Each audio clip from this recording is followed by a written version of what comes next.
And we're back. And we're back for episode 2 Ooh, of the Movies and That podcast show. we're here.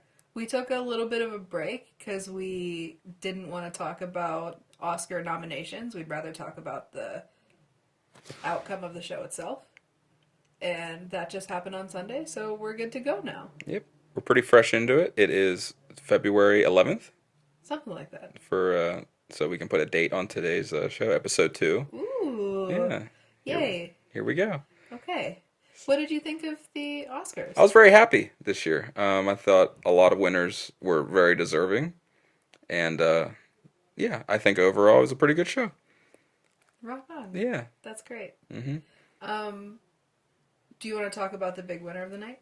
I think we should. I Yeah. think it's pretty big news. Should we do spoiler alerts? Sure, that was my drum roll. Oh. Spoiler alert. uh, yeah, good job, Parasite. Good job, Bong Joon-ho. Yeah. Um, Good dude. yeah, what a rad guy, right? Great filmmaker, it seems. Um, pretty, like, we're not gonna say anything that other people haven't already said. Like, it's awesome that Parasite got the recognition that they deserve. Just an excellent movie. Yeah, I think out of all the nominees, I think that is probably the best film out of all those. I would think. I mean, I can't think of the nominees right now, but 1917 had a lot of buzz. I didn't see that. Joker, I don't think was a Best Picture winner. Yeah. Um, what else was in there? Gosh, Ford versus Ferrari, I didn't see. There's a few I didn't see. I think Little Women was in there. Was it? Yeah, That would have been cool. Little Women was pretty great. I don't think it was Best Picture worthy, but I still think Looking, it was- sorry, I think looking back, it's in what's that word?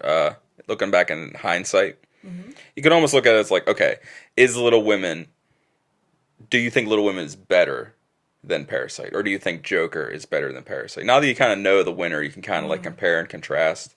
That's a good point. So, I think Parasite was the most deserving. Do I think that it was gonna be picked? No.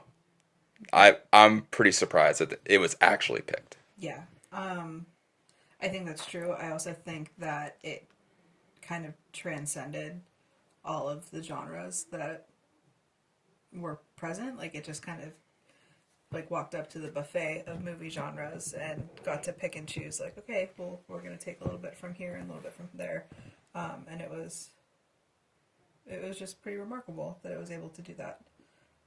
I was blown away by how humble Bong Joon Ho was when he just had his acceptance speeches for multiple awards. You know, he didn't speak for the Best Picture, which was pretty remarkable. I thought just very humble for that as well. But just a really, really humble dude. And his acceptance speech, I think it was for Best Director, Right.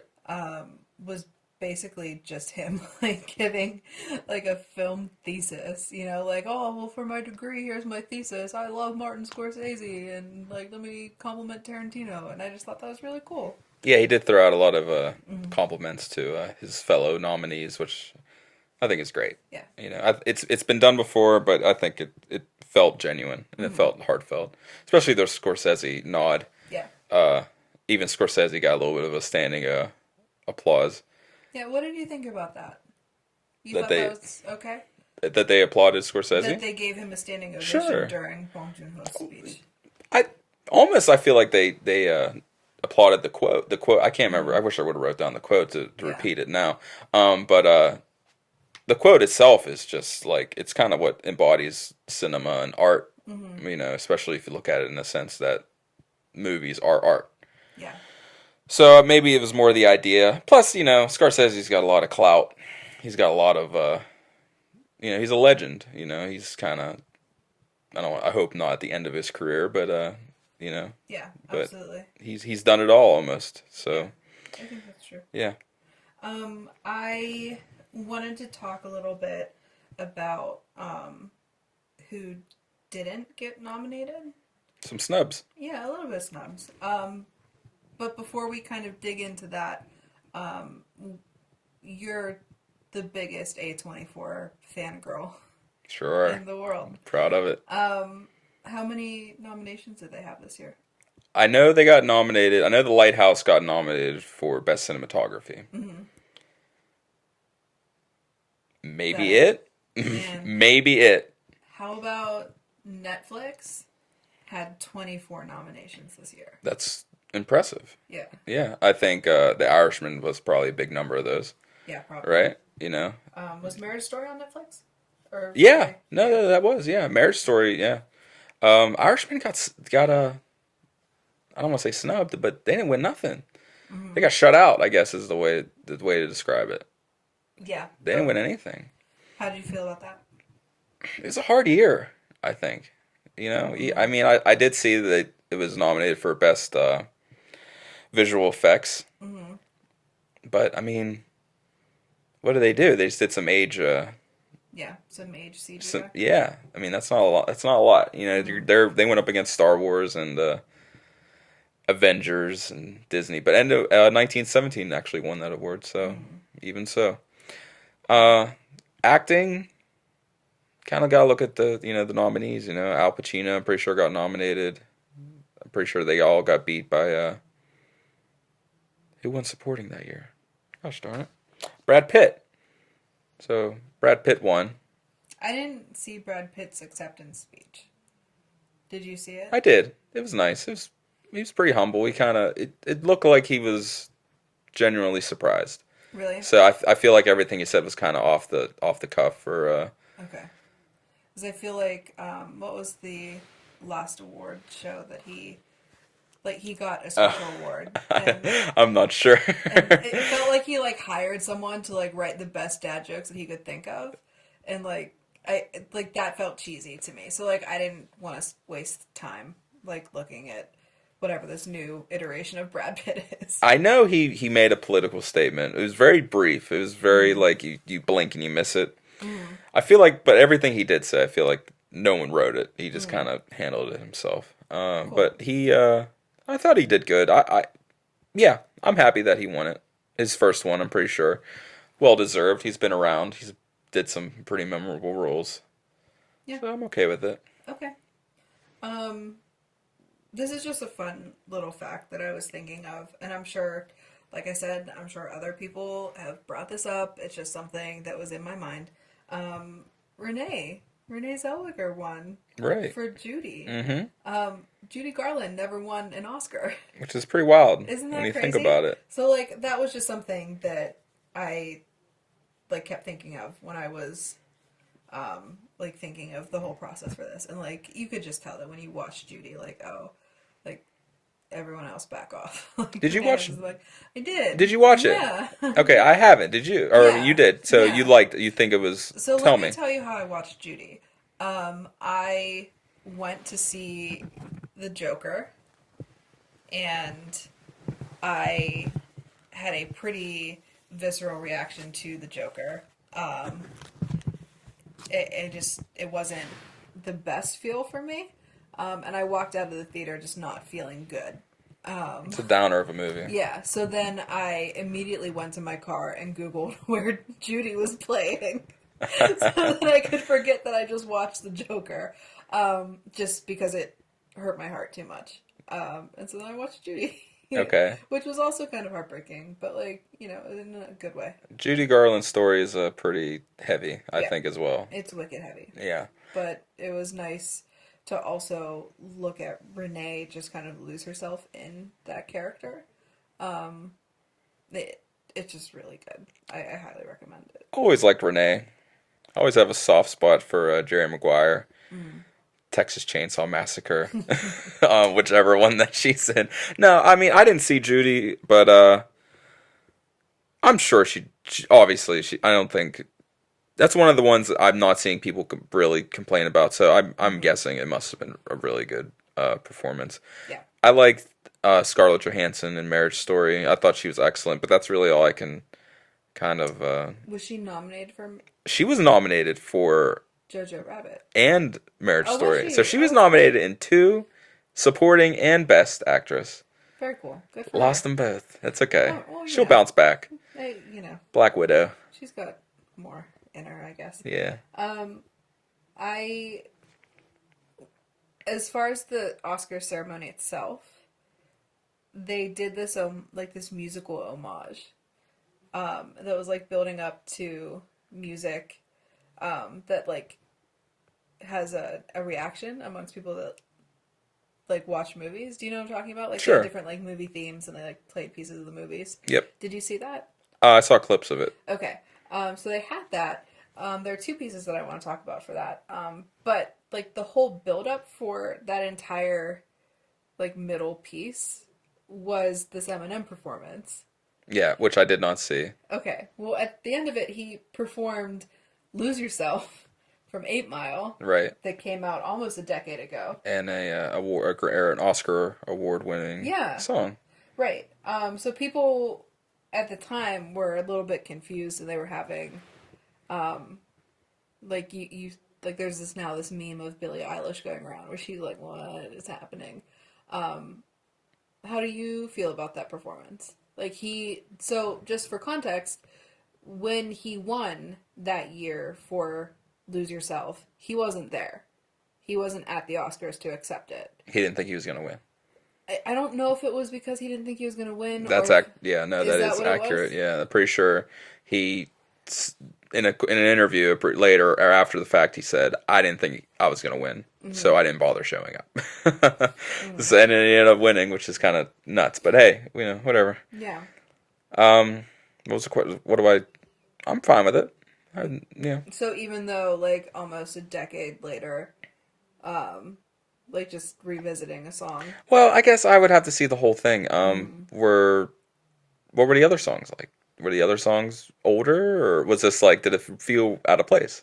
Well, it was all sorts of movie themes, you know? Uh huh. Like, so it had, like, John Hughes themes, and it had, like, it was kind of like an in memoriam. It was really bizarre to me, because, like, there were pieces, that Prince did, like, there was Purple Rain, there was Whitney Houston in there, Celine Dion's song from Titanic, like, My Heart Will Go On. yeah, like the Rocky theme song. Anyway, so like it went through like these big songs, right, that you would associate with movies. Yeah, these But epic movie songs. yeah, but my whole point of that was there was no horror movie themes that were present. Mm. So like the theme from Halloween, like and there was something that kind of went. I think The Exorcist. When I think of like really classic yeah. horror Or, movie themes.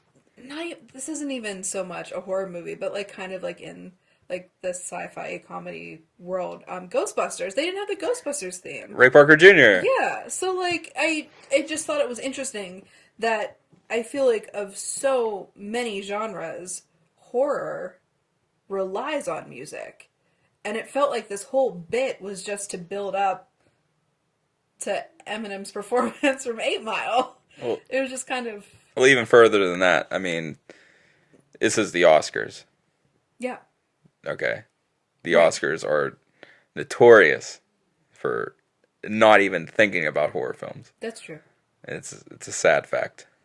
I would like to make a video for the channel one day, because there are so many great horror films that were just completely forgotten. Silence of the Lambs, I think, is like the only horror film to ever win Best Picture. Really? Yeah, pretty sure. I mean, great movie, but I'm not even looking for best. I'm not even looking for winners at this point. Just noms. I'm just looking for some noms, man. Where's Midsummer at? Where's Hereditary? But and that's a tale for another day, I think. But I think it's a good point to be Yeah. made, you know? Yeah, I understand where you're coming from. Yeah, I mean, when you think of Rocky, I could easily think of the Halloween theme as being just as important to the story Yeah. and the score itself, so. And did you see that there's like a meme that went around a while ago that was like Halloween without music? And it was just like Yeah, it's not. Yeah, think about there's it. like no intensity. That's gonna be a really cool topic. I think we should talk about one day because Yeah. I'm not sure if I mentioned this to you, but think about Jaws. I Yeah. know we kind of went on this tangent, but I'm kind of rolling with it. I kind Mm-hmm. of like it. Think about Jaws, okay? Mm-hmm. Jaws is a summer blockbuster, but it's a horror movie, Mm-hmm. okay? Why isn't Jurassic Park a horror movie? That's a great point. You know? Mm-hmm. And I'll tell you why. Because of John Williams. Because of John Williams' score. Mm. It's so uplifting, Yeah. you know, that you just don't think about Jaws. Dun it, dun it, Mm-hmm. dun You know, it's just Yeah. it's a totally different animal. But if you think about it, on the Literally surface, totally different animals. yeah, right. Both me, yeah, whatever. But yeah, music, the score is so important, and especially in the horror genre, it can really make or break your movie. Yeah. Even a lack of score can make your movie even more creepy. You know what I mean? Yeah. So depends on how you use it. Mm-hmm. But yeah, where were we going? Oh, so that was just as far as music goes. Yeah. But That tangent. Talking I really about- like the tangent. yeah, That was good. Talking about horror movies getting snubbed, did you think that Midsummer this year? Yeah, Do you think that it should have gotten more noms than it did? I think it should have got something. Yeah. I enjoyed Florence Pugh's.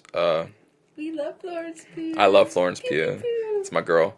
I think if she would have been nominated for Best Actress, I think she would have had a better chance. 'Cause she was nominated for Little Women and Supporting For Actress. supporting actress, that's right. If she would have had a ScarJo moment where she was nominated for both.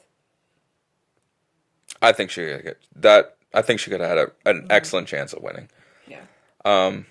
That being said, I do want to mention I want to throw out Laura Dern winning, which I was Yeah. very happy about. Yeah.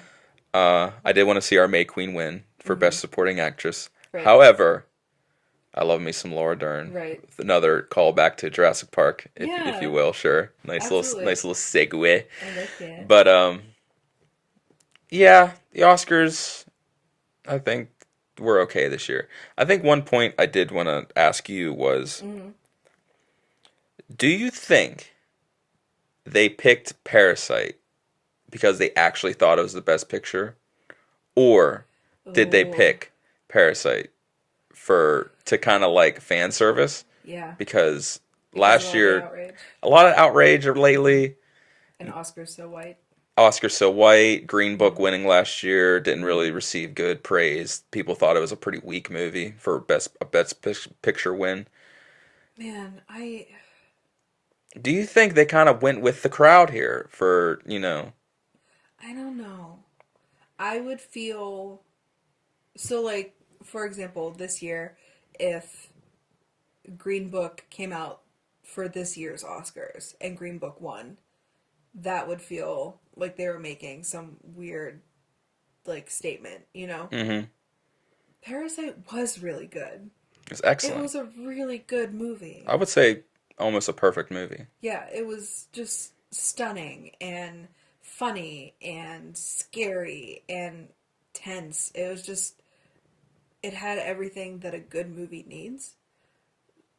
I don't want to be in a world where it won because the Academy was like, oh, well, we have to play this card here. Like, that would just be heartbreaking. Like, they deserve that.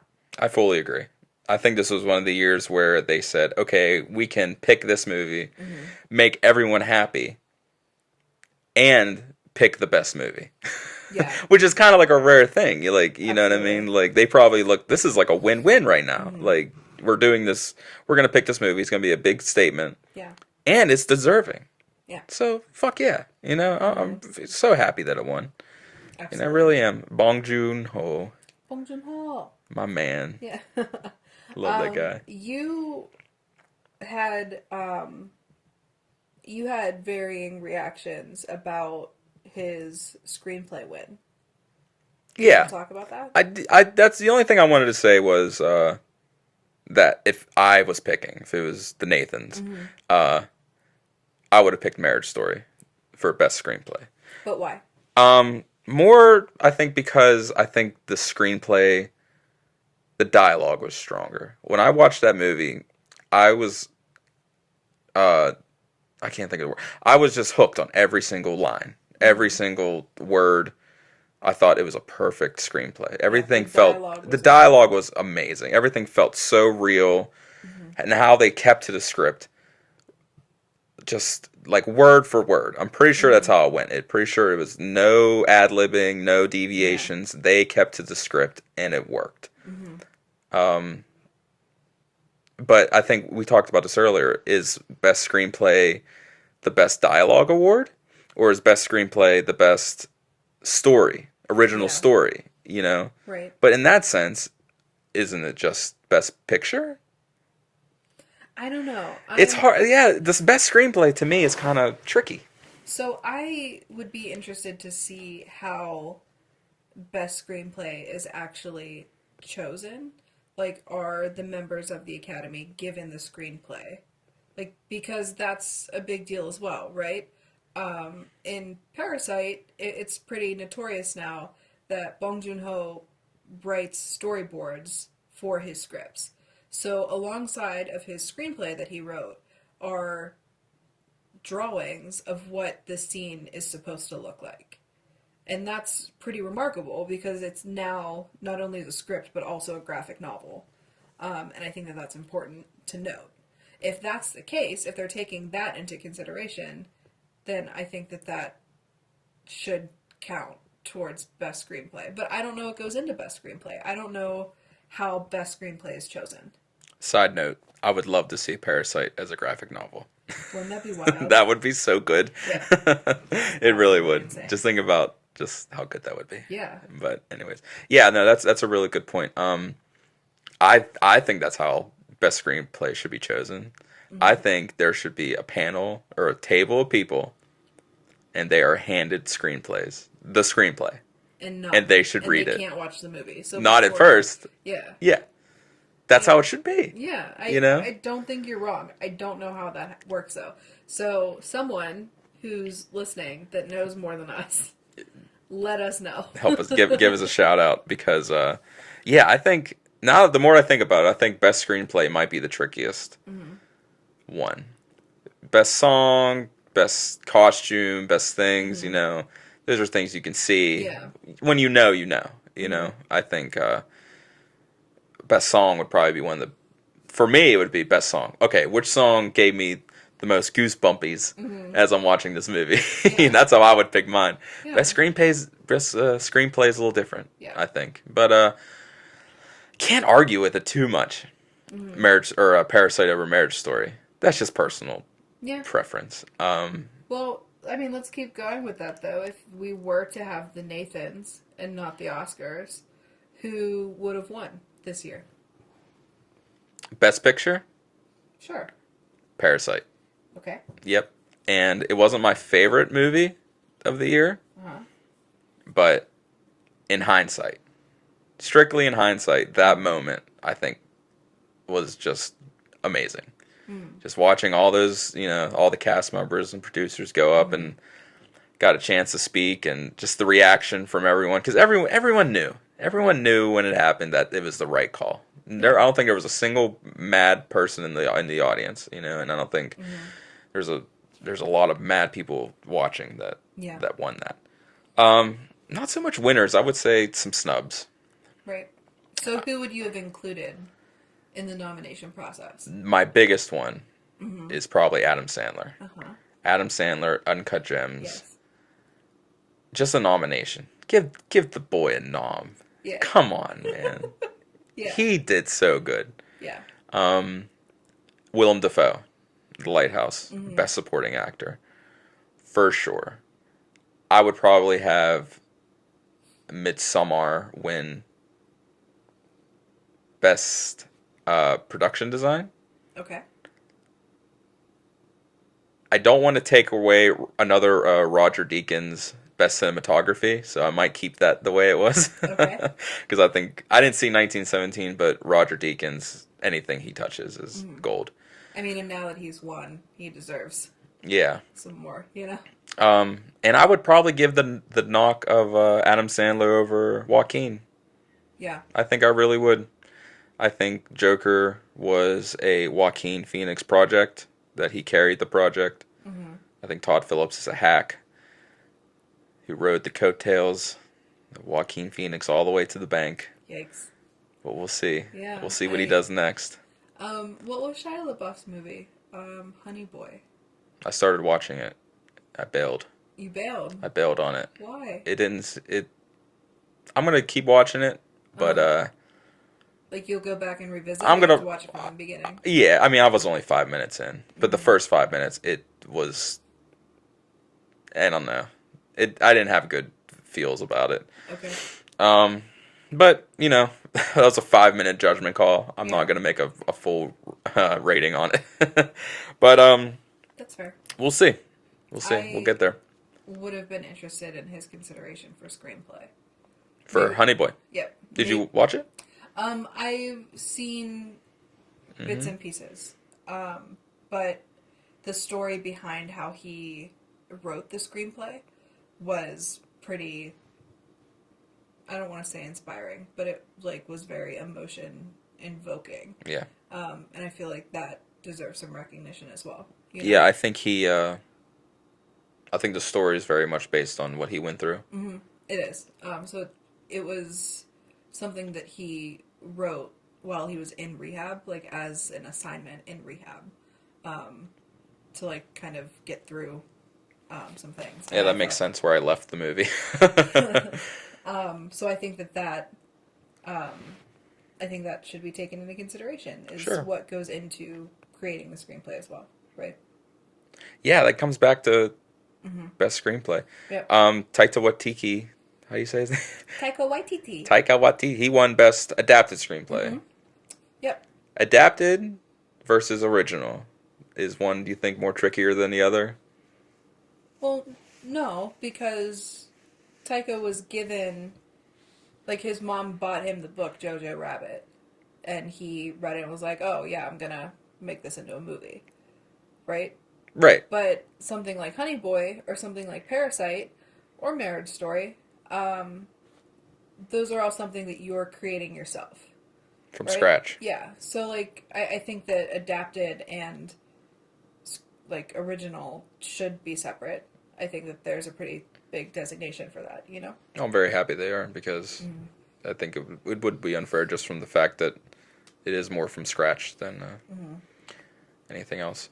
Is there anything else you wanted to get into about the Oscars? So maybe this is kind of now spreading out, right? And we've brought it up before that you love A24. Sure do. Fangirl.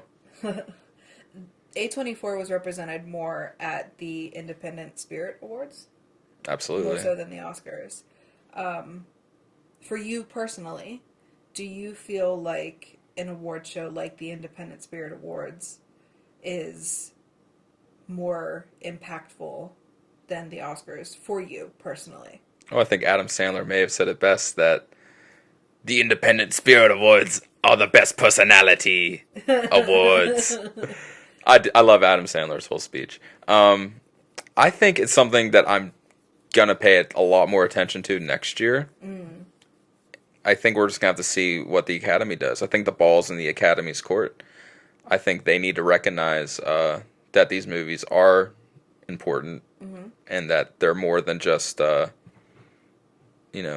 independent schlock.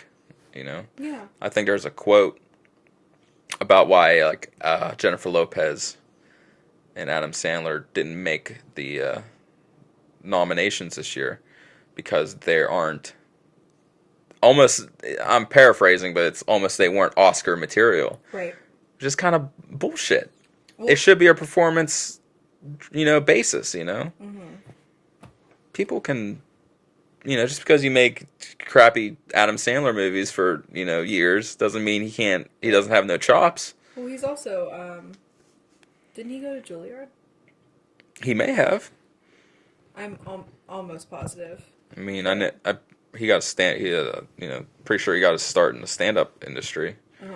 But it's very possible he went to some kind of schooling. He's extremely talented. I absolutely agree. And as far as Jennifer Lopez goes, I think that we forget that she does have acting chops, right? Like, I don't know. Yeah, I Salinas. love Selena. She was so good, and I don't know. When you think of Jennifer Lopez, I first immediately think of Geely, right? Which Oh, is heartbreaking, but like, or like the wedding planner, and turkey that's, time, yeah, right? it's just not, it's not fair because, like, yeah, so she maybe did these rom-coms, like, but she's more than just Made in Manhattan, she's more than Jersey Girl. Like, she has done really good films when she's given the chance. Um, so I don't know if you remember, but back in 2006, um, she was in El Cantante, um, and there's an interview that J Lo did that she was snubbed in 2006 as well, right? She wasn't given a nomination, and her performance was pretty incredible.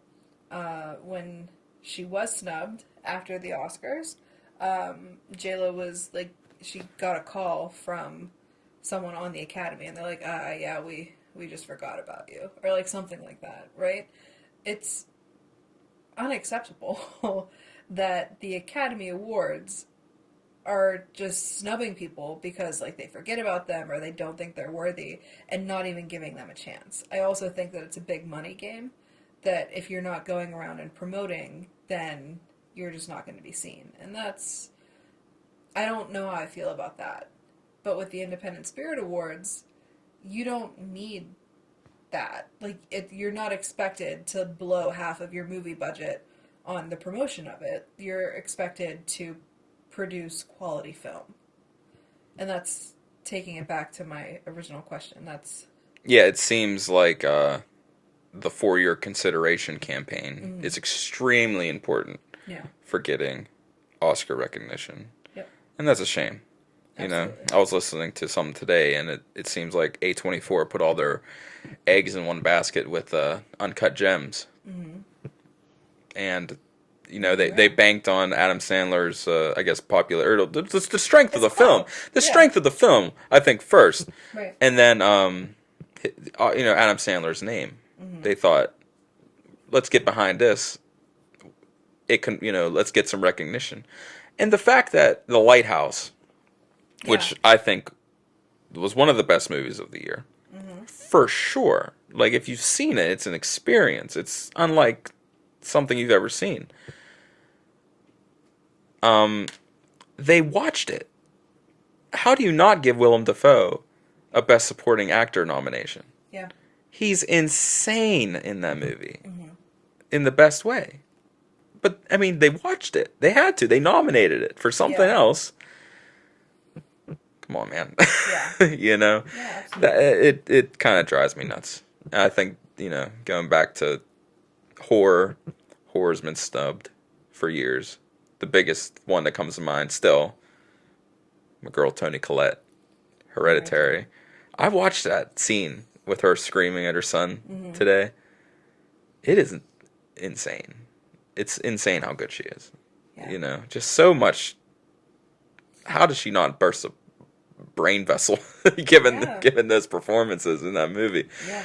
But what are you gonna do? It's not. I mean, I think this year is a good sign. We'll have to wait for next year, I think.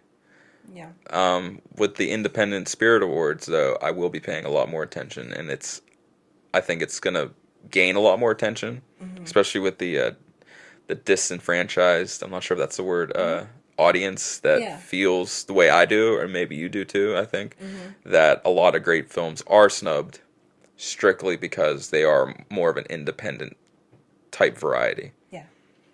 So I think it's nice. It's gonna be nice to have that alternative. Something to look forward to.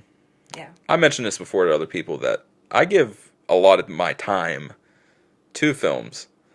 So it's kind of like, the Oscars are kind of like our Super Bowl. Yeah. And you kind of want to see a payoff. When you invest time, you want to see some kind of fulfillment, even if you're not involved. It may sound silly, but you do. You want to see your favorite movie get some recognition. or some of your favorite performances. And when they don't, it's pretty disappointing. But as the years go by, as I get more cynical, I tend to just ignore it. This is one of those years. Okay. But that being said, extremely happy Parasite got the recognition and the wins it did. Yeah, absolutely. Well deserving. We'll see what happens next year. Yeah. I think 2019 was a really great year for movies Yeah. all around. So We'll see where it goes from here. there we are. Also, Portrait of a Lady got on fire, got snubbed. Oh, Real quick. right. Big time. We didn't even get into that. We're not. Let's move on. Okay. Are you done? Are you good on the Oscar talk? Yeah, I'm good with all I think we that. covered a lot Yeah. of that. We got through pretty good. Okay, so the main attraction, the main event, we watched a movie. We did. So I think that the plan is every week we're going to take a movie, watch it, and talk about it Yeah, Right. I think that's a good format. going forward. One movie or one main topic. You know, it seems like this one we're gonna have Oscar. We're not gonna have the Oscars to talk about every week. Right. So this conversation kind of got heisted by the Oscars. But going forward, I think that's a good format. Is that we talk about a single movie or a single Right. idea. You know, we can talk about a specific genre or Yeah. whatever. So Absolutely. So, which movie are we talking about? well, Midnight in Paris. Great. Yeah, directed by Woody Allen. Yeah. This one was. This is really hard for me Why? because I really love this movie Yeah. and I have been incredibly impacted by Woody Allen's films. Like we've said before, my favorite genre of film is nervous people being nervous, preferably in New York City, and that's not wrong. Not at And, all. like, Woody Allen is kind of the king of that. That's your shtick, and that's Yes. his shtick as well. 100%. But I don't agree or approve of how Woody Allen, the human being, has gone forth in the world and the choices that he's made in his personal life. Yeah. Yeah. So I think it makes things difficult, you know? he has a cloud over him now. Mm-hmm. And I think that's a important topic that we can get into now, if you want. Sure. I don't have a problem of disconnecting the artist with the artist's work. You know what I mean? The person with their work. So I know Woody Allen did some shit, Yeah. but these are still, in a vacuum, these are still films. And as long as they're not snuff films or, you know, something like that, something that's very just dangerous, I don't see why people can't watch that movie in a vacuum. Yeah, I don't know. I'm still working through it. I'm still trying to figure out how to navigate the world now, you know? Like with just poor choices, right? Poor choices, horrible acts being brought to light. So I don't have a very solid answer to this. What I do know is Midnight in Paris was Yeah, I would love to wonderful talk films. about Yeah. the movie. I like it. I thought it was pretty good. How many stars did you give it? I gave it 3 out of 5. I think casting Owen Wilson as basically as Woody Allen, I thought was really good. I think, yeah, honestly, I thought Owen Wilson played Woody Allen's dialogue really well. It just fit, you know, whether his delivery or, you know, however, if that's how he directed him.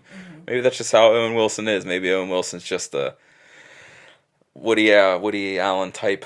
I keep wanting to say Woody Harrelson, but it's not Woody Yeah, Harrelson. it's It's definitely not Woody Woody Harrelson. Allen. Yeah.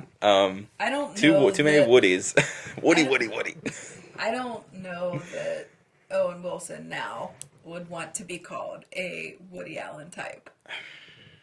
That's So not what I I meant. know. I know what you mean. No, Um, but just let's. I say we stick to the movie for now. yeah. The movie I thought was good. I loved the opening sequence.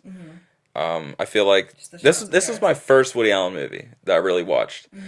So I think he's done this a few times. Like I'm pretty sure he probably does this in Manhattan and his other ones. I'm pretty sure I Yeah, saw he's clips. pretty good with establishing shot montages. Yeah, and But this one felt different because you really, like, you're seeing Paris, like, and he would juxtapose big tourist attractions to, like, unknown streets, right? Like, prestige streets. And that was pretty remarkable, just to see the fanfare of Paris and seeing it in its glory and in its grime. yeah, it seems like he almost has a love for Paris, probably similar to that of New York, Sure. because I imagine Paris was a remarkable city. Well, and it was necessary for Owen Wilson's character Gil, right? Because he had an affinity for Paris. So to have that establishing montage, it was showing us what Gil is in love with. It's the city of Paris. I was just thinking about this. I was very happy. Now I'm thinking about this that there wasn't Owen Wilson narration over this opening montage because I feel like that easily could have been a Woody Allen trope that probably he maybe thought about putting in. Wow, look at the Eiffel Tower. That was a terrible Owen Wilson. Wow, Wow, look at wow. that. Wow. Let's get some Oh, wow. let's get some scones. Yeah. I don't know. Or scones of Paris Wow, thing. a croissant. Yeah. Wow. Wow, French baguette. Yeah, like, So the movie is about Gil, Owen Wilson. He's a writer. Struggling writer? screenwriter. Struggling screenwriter. I wouldn't say struggling. I think he has an internal struggle. He's internally struggling, but that's what the struggle is. That his job right now is he's being given really shitty scripts, like shitty movie scripts, and he has to punch them up. Like he has to rewrite them. But it's not his work, and it's not what he's interested in. But he has just somehow found the pulse of Hollywood and is able to rewrite these scripts, and they're very what do I want to say? Not conducive. They're very rewarding for him. Like he's getting a lot of money. He's getting paid Financially, Yes. he's doing well. Yes. It goes back to that old adage of money versus art, maybe. Yeah, it seemed like he. I mean, it doesn't seem like I know that his heart wanted to be more creative, and he had outside forces influencing his life Yeah. by the Rachel McAdams playing his fiance. They weren't married. His No. fiance. She was probably one of my biggest gripes with the movie, but my initial reaction I don't think was correct. I think later sitting on it, that was the intention of her, Right. was to be so over the top and to be just unbearable. So, explain what your initial reaction to her character was. My initial reaction was I was so annoyed by her that I didn't believe that people could actually be like her because she was so just wrong. Just like the way she carried herself was so wrong. There were instances where there was Gil and Rachel McAdams, I can't remember her name in the movie, where they were almost like on a double date, Yes. and that Owen Wilson would start talking, and then Rachel McAdams was like, "Shut up! So and so is talking. You sound stupid." Michael Sheen's talking. Yeah, right. Like, if you did that to me, I'd step on your foot. Oh. I wouldn't hurt your toe, but I would give you a little, like, come on, Yeah. come on, Liz. I don't know, but But you're a very nice person. You would never do that. Thank you. Wouldn't think so. No. But I don't know. Like, have you ever been in a relationship where, like, you're just at the end of it, but you just keep going because you just keep going, and, like, this is what we're doing, and it's now a habit? I feel like that's where Gil and Inez were. Yeah, I can see that. And they just didn't. They were going through the motions. Right. Except she was just so. Well, she was more aware of being at the end of her rope. Right? She was so over the top. Right. Well, and she also, like, how do you, from her perspective, right? She's looking at her fiance, who is making a lot of money and being incredibly, like, he has these great financial gains, is being financially successful, and wants to give all of that up to become a novelist when he's never written a book before. You know? Yeah. So, like, I think that that's where her perspective is. That being said, like, I'm being devil's advocate right now. Like, her character is hard to. Not just her, but her family. Well, yeah. They were rough. Sure. Yes. Her mom was a piece of work as well. Yes. The dad was a piece of work. Not wrong. You're not wrong. But that was, I had to sit on it. Yeah. Looking back on it, I think that was the point. Mm-hmm. But at first, it was just kind of irritating to watch. Sure. It was just making my experience a little more irritating. Right. Can we talk about the time travel? Yeah. Because this is a time travel movie, It is a time travel movie. which is great. You know, Yeah. but there's no DeLorean. There's no time machine. Sort Kind of. of. There is. I guess you're right. There is a little bit of a time machine. I mean, it's not a DeLorean, but it is a time traveling vehicle. Yeah. I like that it doesn't go too deep. Right. It doesn't go into the mechanics of it. It's It just don't- like, okay. Yeah, it almost seems like when you do time travel, the deeper you go, Yeah. the more you have to explain, Right. the more you can get wrong. Right. This was kind of just like surface level. He gets in a car, he goes Yeah. back to the 20s. Yeah. Goes back to the 20s in France. Fine. Awesome. We Yeah. meet a lot of very interesting characters. That's right. Hemingway? Yeah. Hemi- So we're meeting, like, it's the Roaring Twenties. Yeah. Right? Such an amazing time. So we're meeting the famous authors and artists of that time. Right. All in Paris. All in Paris. A magical time, magical Right. place. Well, Gil's because in Paris was his a Mecca, yeah, right? Gil's in his He's with his people. he loved it. He was so giddy. And I loved seeing that energy from Owen Wilson. I thought it was really Just wow. yeah, no, it was great. It was Like, just he's watching especially So earnest. Wow. especially the first time he went back.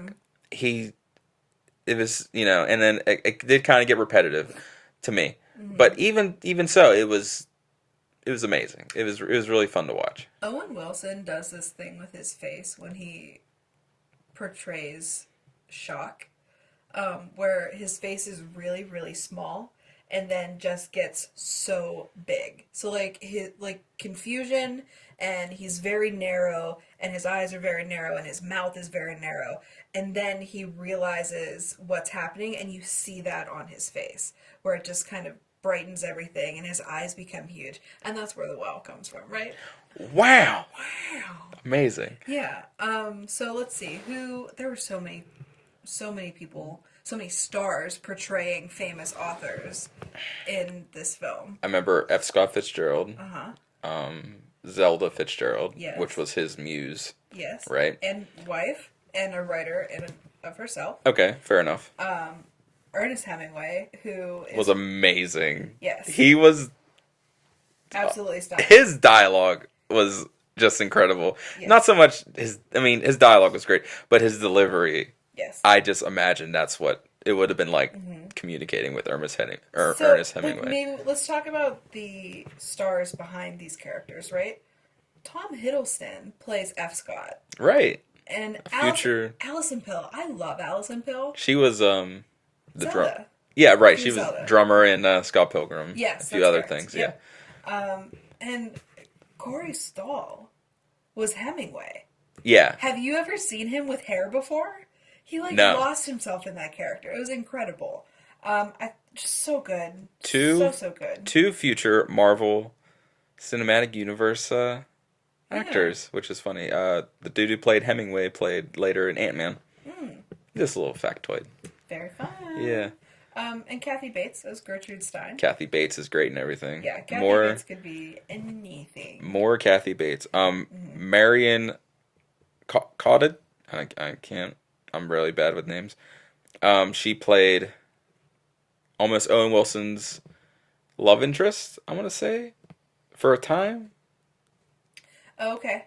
Yeah, the girl. Yeah. What was her yeah. name? What was her name? Everyone that's listening is like shouting it at us. Ba-ba-ba-ba. Mhm. Ba-ba-ba-ba, ba-ba-ba-ba. That's not helpful. Waiting. Anyway, so she played. When Owen Wilson goes back in time, he meets this woman, Yes. played by Marion Cotillard, Uh-huh. whatever her name is. Adriana. Yeah. What is it? Adriana. Yeah. And it's almost like a love at first sight Kind of. type deal. Uh-huh. Which I'm going to segue into my next problem with Okay. this movie. Because, Before you segue into that, can we talk about my favorite character? oh yeah, Adrian Brody. Adrian as Brody. Dali. Like, that's all he says. But he is the best Salvador Dali. Oh my gosh, he's so good. Such a little part. But so good. So good. Right? And like really, I don't know, just like what I imagine of, like, that's what I imagine Salvador Dali to be like, right? I mean, I couldn't say. I'm not too familiar with this Salvador Dali fella. But I can talk about the performance Yeah. and the part, and it was really funny. So silly, right? So silly, so quirky. But like, doesn't that match his Dali's artistic style with like melting clocks and Yeah. elephants with like teeny tiny little legs that go on forever? Like, Surreal. yeah, just like I the imagine a conversation with him would have been surreal. Yeah. Just like his art. Absolutely. And like, what does he say? I see you as a rhinoceros with a tear with another rhinoceros inside. Like, it's just so funny. That was great. Yeah. That So was anyway, great, he was my Adrian favorite Brody. character. I needed to. I was waiting for it. I mean, I guess to segue into another problem of mine, Right. but before we do that, I do want to mention again that this was a lot of fun when they went back Yeah. and seeing all these characters. Yeah. I thought the costume design was great. I think the look of the movie was pretty good too. Yeah. I mean, the establishing shots were great. You know, I mean, it made Paris look great. You know, and Yeah. it just showed all these. Not as dirty as it really is. Sorry, Prudy. Okay, yeah, because I've never been there. Yeah, like it just really, it was like a love note to Paris. Yeah. Right? And like, it was just pretty remarkable. So after that, so Owen Wilson Yeah. goes back in time. Probably twice now. You know, he meets Hemingway. He talks to Hemingway about his work. He brings his work to Gertrude Stein to read it, and then Right. from there he meets what was her name? Adriana. Adriana, Yes. and he kind of starts falling in love with her. So back in present day, he's walking down the streets of Paris, and all of a sudden, Oh, right. miraculously, he comes across a notebook So, by none other than who? Adriana. Adriana. So, The chances of this, I'm sorry for interrupting you, I'm trying no, not to. I know, it's fine. I think are astronomical, and I think it's just ridiculous. And not even that. I'm sorry, I'm doing it again. Not even that, but just the fact that it doesn't lead what you think it leads to, it doesn't lead to. Which I thought was a little upsetting. Go ahead. So, when he is in the modern day, right, all he's doing with Inez is being a tourist and going and seeing these guided history tours and going the French equivalent of thrift shopping, right? He's going to see old-timey records and old furniture and things like that. And so as he's digging through old used books, he comes across this journal. I'm not saying that the look on your face that you're giving me right now, like, I get it. I get it. But that being said, if you are already giving in to him time traveling, he's getting in an old timey vehicle when the clock strikes midnight and going back in time, why is him finding this journal any different than that? Because it didn't have a payoff. But that was the point of it. No. You don't think so? No. I think he wrote himself into a corner. And I just think he just, forget it. I don't know. I think it turns on itself, right? Because the whole point of it was he found that journal, and in that journal, he sees an entry that Adriana wrote that, oh, this American man gave me these earrings, and then we hooked up. But it was nicer than that and like more eloquent because it was written in the 20s. I think that's showing because then Gil goes back to his hotel, steals his fiance's earrings I thought that was a funny scene. with the intentions of giving them to her. He is now forsaking what his life is in the present time and throwing himself into the past. It's funny. That scene I thought was funny because when he's about to walk out and he gets basically Right. caught, Right. and I think it's Owen Wilson at his most Owen Wilson Right. in this movie. Yeah, you he's really just, He's like, oh, oh, what do you mean? They're right over there. No, they're not. Yeah. Oh my goodness! I was like, no, don't complain about the mate. Look, it was right in the bathroom. You must have dropped him. oh my Like, just the goodness. silliest thing. Yeah. Right? Yeah. But I think that's the point, right? Like, you needed him to find that journal because he wasn't going, like, that scene with Inez and her parents in that hotel room wasn't going to happen if the journal wasn't found. And it also gave him the green light to move forward with her. Because he was convinced that, like, Adriana was bouncing between Picasso and Hemingway. Yeah. So he didn't think that he had he didn't have a glove in the game. We didn't even mention Picasso. Oh yeah, Picasso was there too. Because obviously, right? He was kind of boring. He was a side character. He Almost. was the reason why, But yeah, no, I understand what you're saying. I just think when you said digging, he was digging through. I didn't see him digging. Maybe I was looked away or something. You were too busy rolling your eyes. It looked like he was walking down the street Uh-huh. and was just like, "Wow, look at this notebook. Let me pick it up." That is not what happened. That's he what was it- at a street stall. That's what it looked like. No, he was shopping for things, and before that, he was talking to the record store owner, who, spoiler alert, he ends up with, because she too owns a nostalgia shop, like his character in his book. Yeah, I thought that was a great callback or Right. a great ending. So he was there, and then he was continuing his shopping journey, stops at a book stall, and is like, look, like that's how that happened. So I This think that dumb notebook. this dumb car, like if this dumb car pulls up and is like, hey, get in, like, I'd get in, especially if I could time travel. but you don't know that at the time. So right? okay, all right, let's get off this journal that I started because it will be an endless path. All right, we'll just go back and forth forever. Forever. So he meets up with her. What's Who? her? Adriana. Adriana. And then they time travel back further Yeah. to the 1900s or the turn of the century, Yeah, I right? think so. And then so they time travel within time travel, Yeah. which is wild. Uh-huh. Okay. And then she stays. She decides she's going to stay in the turn of the century because Right. that's her time. That's where she belongs. And And isn't that Owen interesting? Wilson doesn't he questions her Right. and he says, and then he kind of has the epiphany that you can't live in the past. Right.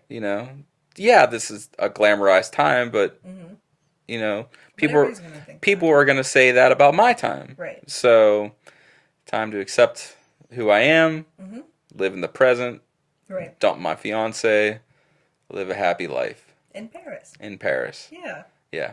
I think that is the main point. And it's very obvious because there's Yeah. a Michael Sheen quote at the beginning, which pretty sure I called it. I didn't call it, but I said that's a really good quote. And paraphrasing what Michael Sheen says everyone As Paul. as Paul. Yeah, this character Paul is a know-it-all kind of jerk. That everyone thinks we're stretching. Everyone thinks that their time is like the worst time. Right. That's what everyone thinks. Yep. I mean, I'm paraphrasing. I should have looked up the quote, but that is the motif of the movie. Is that you have to live. You know, you can glamorize these past. You know, the 1920s, or like for me, it would be like I always wanted to live in the 60s. Oh, wouldn't the 60s be this magical time? Look at all these look at all these cool events, blah blah blah. But probably living in the 1960s would be a lot different Yeah. than just absolutely. looking back Right. at it. You know what I Yeah, mean? If you look at the 100%. the characters in the 20s, like Adriana, or you know, she lived Fitzgerald. she lived in the 20s, and she Yeah. wanted to live in the past. Yeah. So I think that was a good message that Woody Allen portrayed. That you have to live in the now. This is our time. Own it. Be proud of it, because it's the only one we got. Because gosh darn it, we're not gonna be able to time travel anytime soon. I don't think. Yeah. Unless, what if? Elon Musk. Well, no. I was just thinking, what if like Parisians already know this? Well, like, what if this was actually a documentary? And like, Oh boy. like in Paris, there's just like old timey cars going around all the time. Yeah. You know, and Sure. like we just don't know about it. Yeah. Where would you go? Where would I go? If- I have no idea. I have no idea. I think that your takeaway from that was spot on, right? Like I don't know that I'd want to travel to any other time.